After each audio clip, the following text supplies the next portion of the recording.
Bismillahirrahmanirrahim. Assalamu alaikum students. I am your English teacher Mahmooda Batul. I am here with you with a new grammatical concept. But first I want to share with you that when I go to bedroom to sleep, I think about those activities which I have completed that day to make sure that I and the related people around me have fulfilled the required duties.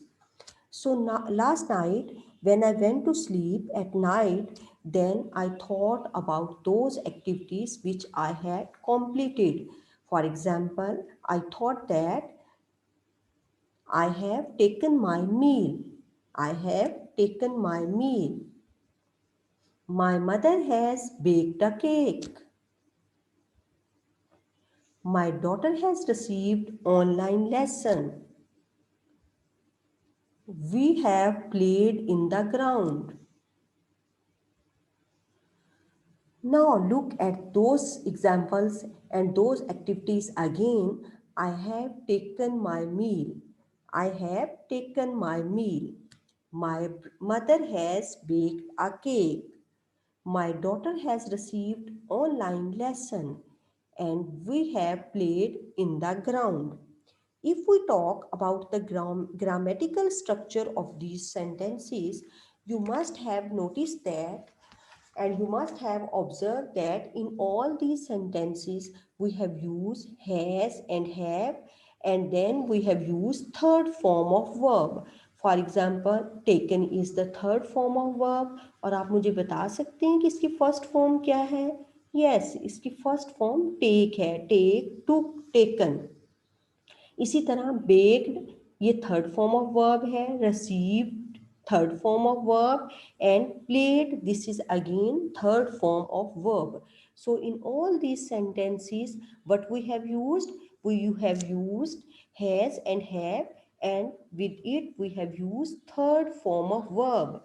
अब आप मुझे ये बताएं कि जब हम किसी भी सेंटेंस में हैज़ और हैव यूज़ करते हैं और third of form of verb use करते हैं तो ये किस टेंस की तरफ इशारा करता है? क्या आप गेस कर सकते हैं?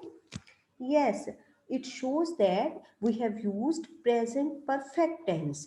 जैसा कि नाम से ही जाहिर है परफेक्ट, तो इट मीन्स कि हमने ये वाला टास्क, ये वाला काम, ड्यूटी हमने कंप्लीट कर ली है, उसे फुलफिल कर लिया है.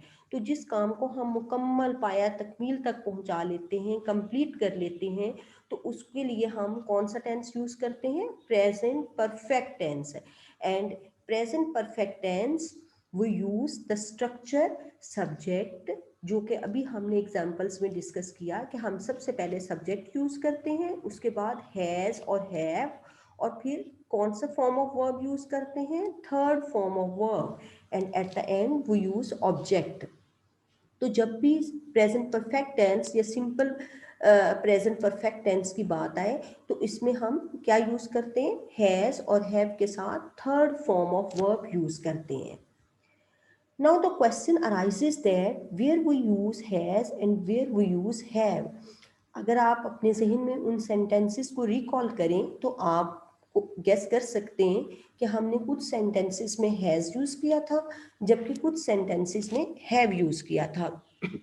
तो हैज़ किसके साथ आता है? He, she, it and singular noun, and we use have with I, we, you, they and plural noun. आपको सिंपली इसको मेमोराइज करने के लिए इस तरह से भी जेन में रख सकते हैं कि सिर्फ 3 प्रोनाउन हैं जिनके साथ हैज़ आता है, और वो कौन से? ही, शी, इट. इन 3 प्रोनाउंस के साथ हैज़ आता है, उसके अलावा बाकी तमाम प्रोनाउंस के साथ है वो यूज़ हैव. तो ही, शी, इट, इसको याद रखें कि इसके साथ हैज़ आएगा और उसके अलावा बाकी तमाम प्रोनाउंस के साथ हैव आएगा.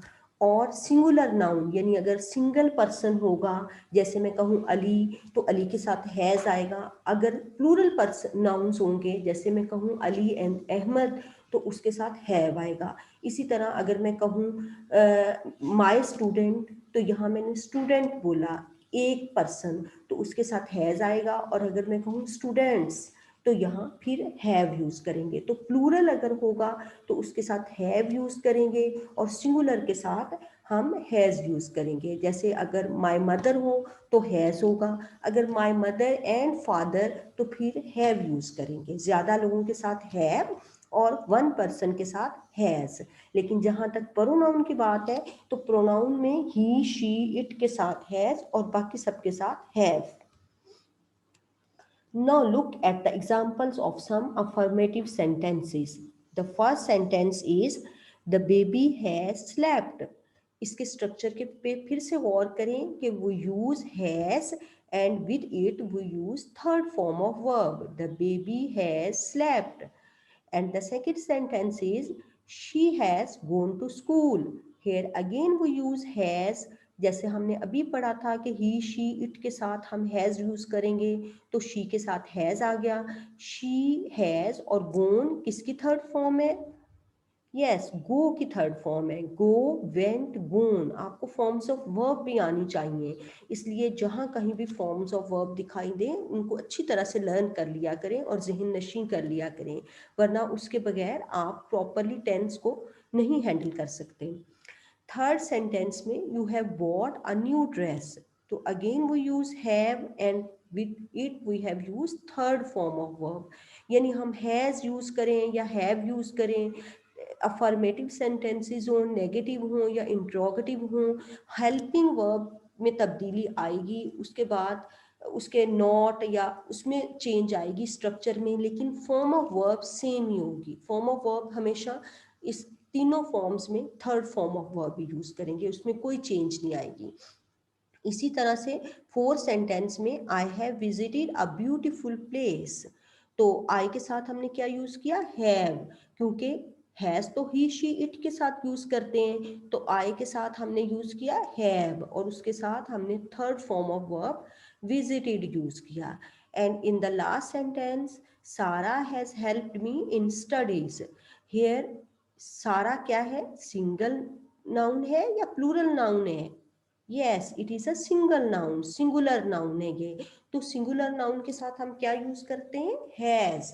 और प्लूरल नाउन के साथ क्या यूज करते हैं? हैव. तो ये हमारे अफर्मेटिव यानी सिंपल सेंटेंसेस थे. तो इसका स्ट्रक्चर फिर से देख लें. Subject has and have, after that third form of verb, at the end we use object. So students, here are some examples of negative sentences. The first sentence is the baby has not slept. अब इसमें आप देखें हमने not की place क्या है, not हमने कहाँ यूज किया? तो हमने हैज के फौरन बाद नॉट यूज किया. तो ये बात जहन में रख लें कि इस टेंस के नेगेटिव सेंटेंसेस में कोई चेंज नहीं आनी, सेम स्ट्रक्चर रहेगा, बस हैज और हैव के फौरन बाद में हमने नॉट लगा देना है. इसी तरह सेकंड सेंटेंस में she has not gone to school, तो हैज़ के फौरन बाद में हमने नॉट लगा दिया, तो ये हमने she has gone to school को she has not gone to school negative में चेंज कर दिया. इसी तरह से third sentence you have not bought a dress, तो हमने हैव के फौरन बाद नॉट लगा दिया. कोई चेंज नहीं करनी, ना फॉर्म ऑफ वर्ब में ना स्ट्रक्चर में, बस हैज़ और हैव के फौरन बाद में आपने नॉट यूज कर देना है. In the fourth sentence, I have not visited a beautiful place. तो यहाँ भी हमने have के फौरन बाद not यूज कर दिया. And in the last sentence, Sarah has not helped me in studies. तो has के बाद not ये उसको नेगेटिव में चेंज हो गया. Sarah has helped me in studies. अगर हम कहें कि इसको नेगेटिव में चेंज करें तो simple, Sarah has not helped me in studies. Look at the structure of negative sentences again. First we have used subject, then we have used has and have, then not, and after that we have used third form of verb and then object. Now look at the examples of interrogative sentences. Students, in the interrogative sentences we have used has and have at the start. Has और have जैसे negative में has और have के फौरन बाद not आ जाएगा, तो has और हैव को स्टार्ट में लगा देंगे तो ये इंट्रोगेटिव बन जाएगा। इंट्रोगेटिव के स्ट्रक्चर ही ऐसा होता है कि इसमें जो भी हेल्पिंग वर्ब हम किसी सेंटेंस में यूज़ करें, सिंपली उसको स्टार्ट में पुट कर देते हैं तो वो इंट्रोगेटिव बन जाता है। जैसे एग्जाम्पल हमारी थी the baby has slept. Affirmative sentences की पहली एग्जांपल थी द बेबी है स्लेप्ट। तो अब हमने उसको इंट्रोगेटिव में चेंज किया तो कैसे बना, has the baby slept. Simple, has को स्टार्ट में लगा देंगे। इसी तरह has she gone to school, have you bought a new dress, यहाँ हैव को हमने स्टार्ट में लगा दिया। Have I visited a beautiful place and has Sara helped me in studies. तो सेम स्ट्रक्चर रहा, वही थर्ड फॉर्म ऑफ वर्ब, वही सीक्वेंस ऑफ द सेंटेंसेस के सब्जेक्ट वर्ब एंड ऑब्जेक्ट, लेकिन हैज़ और हैव की प्लेस चेंज करने से अफर्मेटिव सेंटेंसेस से इंट्रोगेटिव में चेंज हो गए। और हमने क्या किया, हैज़ और हैव को स्टार्ट में पुट कर दिया। And often you forget to put the question mark at the end, so don't forget when you convert the sentences into interrogative sentences, always put the question mark at the end of the sentences, which shows that we have changed the sentences into interrogative. Look at the structure again. Has, have, subject, third form of verb and object. So we put the has, have at the start. I hope you have understood it well. तो अब आपकी थोड़ी सी evaluation हो जाए ताकि मुझे idea हो कि आपने सही तरह से लेसन अटेंड किया और आपको कोई अंडरस्टैंडिंग हुई है या नहीं। तो आपकी इवेल्युएशन ये है बच्चों कि fill each space with has और हैव। आपने मुझे ये बताना है कि किन के साथ हैज़ आएगा और किसके साथ हैव आएगा। तो फॉर्म ऑफ वर्ब का तो आपको पता ही है कि सारे सेंटेंसेस में हम थर्ड फॉर्म ऑफ वर्ब लगाते हैं, no matter it is affirmative, negative और इंट्रोगेटिव। तीनों फॉर्म्स में हमने थर्ड फॉर्म ऑफ वर्ब ही यूज करनी है। तो अब जरा फिल कीजिए, he dash won the match. तो इसमें आप क्या यूज करेंगे, ही के साथ हैज या हैव। रिकॉल करें किसके साथ हमने हैज यूज किया था और किसके साथ हैव। तो आपको याद होगा कि ही, शी और इट के साथ हमने हैज यूज किया था। So with he we will use has, he has won the match. And in the second sentence they dash pass the test. अब दे के साथ क्या आएगा, हैज या have.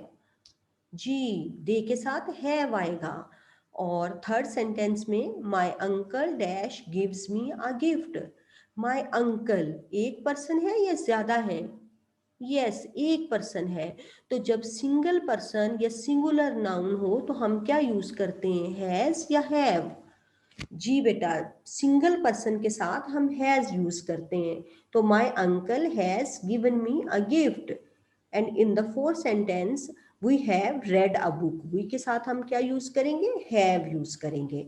I hope you have understood it well. Now this is your home task. Change the following sentences into negative and interrogative.